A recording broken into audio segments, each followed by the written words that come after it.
Welcome to PM Movie Recaps. Today's pick is a horror and mystery of 2020, Alone. If you're ready, let's enjoy the video. Jessica is seen opening the doors to U-Haul trailer. She starts packing up her stuff inside, from her furniture to her bike. Jessica walks to her car, barely manages to start it and leaves town alone. She makes her way through the open road, listening to an audiobook headed for her next destination. Suddenly there's another car on the road in front of her, driving slower than her, though not by a lot. The Jeep signals her, and she tries to pass him, but as soon as she does, he speeds up and doesn't let her join the lane. There's a truck ahead of Jessica, so she speeds up and makes it back on the right lane. The man in the gap then signals her again, then drives off in another direction. She stops the car to gather her thoughts. Later, Jessica is at a gas station and calls her dad while she waits for the gas. She tells him that she wanted to talk to him and not her ma. The phone signal is bad, but she manages to tell him that she already left. Her dad's confused because they were supposed to help her pack. Jessica says that she wanted to avoid her mom, but he interrupts her, explaining that both she and he are worried about her.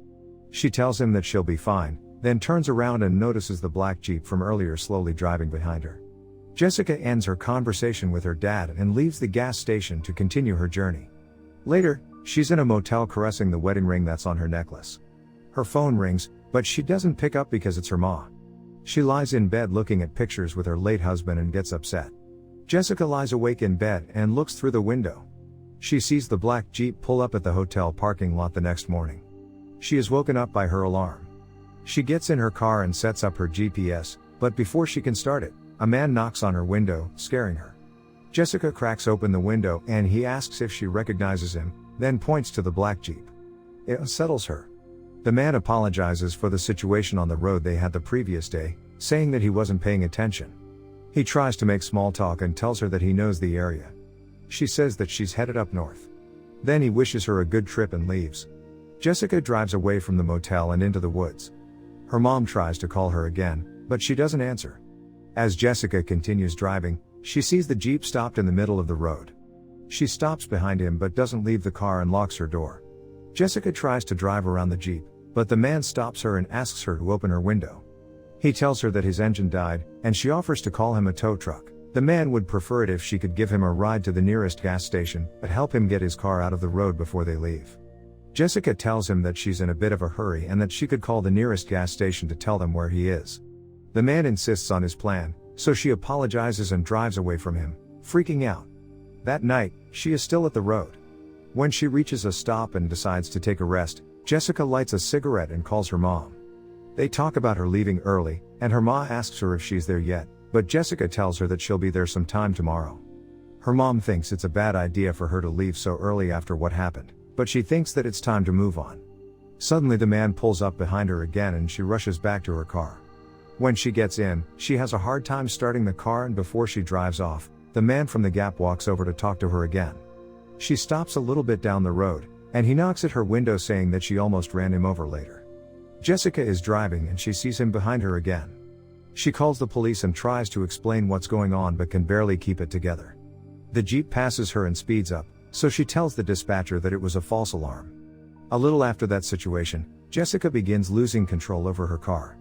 It starts to swivel on the road until she finally manages to get it to stop relatively safely, a bit off the road. Jessica gets out of the car and checks it, only to find that the trailer's tire has been slashed. Suddenly the Jeep appears again and approaches her car. She can't unlock the trailer or start the car. The man smashes her window and comes inside. They struggle, but he hits her and sedates her. Jessica wakes up and he forces her to tell him what happened to her husband. She reveals that her husband killed himself using a gun. The next morning, she hears the man leaving and notices that the key is still in the keyhole on the other side. She slides her sweater underneath the door and uses a stray nail to push the key out. She frees herself and hides in an upstairs closet when the man comes back. She overhears him speaking to his wife and kids on the phone, lying about where he is and that he'll be back soon. Once he goes downstairs, she flees outside. The man realizes what has happened and a chase ensues. She injures her foot, and they face off at the river, where she jumps in to escape. Jessica is now stranded somewhere in the woods with her hurt foot and her captor possibly still on her trail. She's lost and in pain, but she tracks on. Suddenly Jessica hears the sound of footsteps and she hides. As the footsteps come near her, a man can be seen in the background. She hits him with her walking stick. The hunter, Robert, tells her to get down on her knees and she begs him to help her because someone is trying to kill her. He gets his phone to call the police, but she broke it when she hit him. Jessica begs him to get her out of there and Robert keeps questioning her. He asked about her foot and tells her that he has extra boots in his car. They reach his car, and he gives her the shoes that belong to his wife. Both enter his car and drive away through the woods. Inside the car, Jessica looks at herself in the mirror. Robert asks her if she's alright and if she's hungry. Then he tells her to get a sandwich out of his backpack. She eats one and gets some of the water he has there too. As they're driving, he tells her not to worry about the man that's after her, that he's probably long gone. They hit a problem on the road. There's a fallen tree in the middle of it. Jessica freaks out, saying that the man did that and gets out trying to lift the tree off the road. Robert helps her, but they can't move it. He says that he doesn't know if there is another way out of the woods. Suddenly the Jeep appears behind them. Jessica jumps for Robert's shotgun and tells him that the man in the gap is him. Robert takes the gun away from her, telling her that he'll handle it. The man walks out of the car, seemingly talking to someone on the phone, saying that he found her.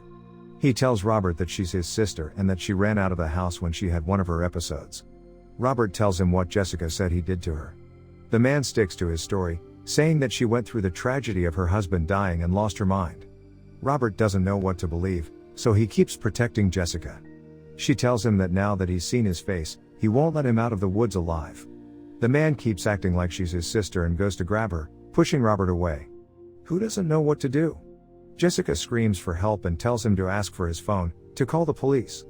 Robert asks for the phone and Jessica escapes. He stops the man from going after her and tells him that he needs to call the police and make sure everything checks out. The man gives Robert his phone and quickly tackles him over, pounding him with his fists. He grabs his gun and shoots him. The chase continues, the man now armed with Robert's hunting rifle. Jessica hides in a cave at night to get out of the rain, but the man spots her and shoots her in the shoulder. She hides in a small pond. The man tries to goad her into coming out by talking about her husband's suicide but gives up when she doesn't come out and leaves. The next day, while the man is disposing of Robert's body, Jessica climbs into his car. While looking for the car keys, she finds the man's phone.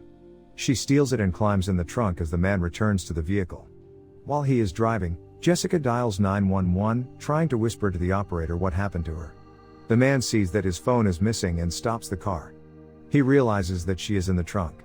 Armed with a tire iron, Jessica leaps from the back seat and attacks, striking him in the head multiple times. The man starts driving and uses his hunting knife to attack Jessica, but she wrestles the knife away from him and stabs his arm. The man crashes the car, flipping it over. Dazed, Jessica climbs out and spots a search and rescue helicopter looking for her. She runs after it into a clearing. She uses the man's phone to call his wife.